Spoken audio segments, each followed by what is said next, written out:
ընտանիքի հետ, որոնք գլոբալ խորքային պետության ղեկավար կազմում են գտնվում եւ ամենագլխին են դրանք նաեւ, այսպես ասած, չասեմ ամենա, բայց ղեկավար կազմում են դրանք։ Նրանք են ստիպում ԱՄՆ նախագահներին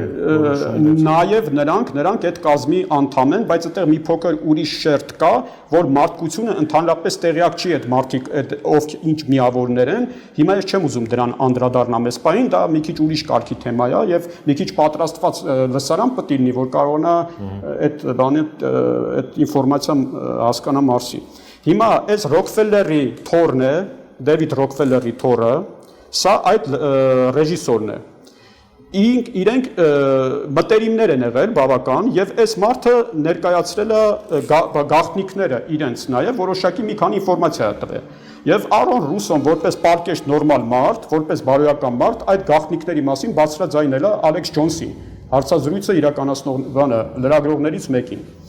Եվ այդ հարցազրույցից, դա հսկայական հարցազրույց է, բանում կա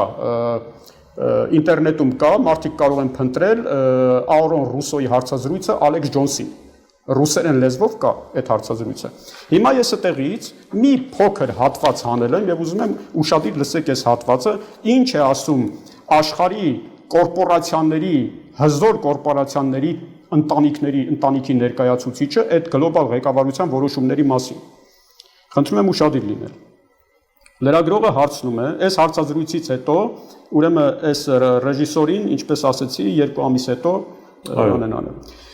Ալեքս լրագրողը հարցնում է. Արոն, պատմեք Ռոքֆելլերի հետ ձեր զրույցների մասին։ Արոնը.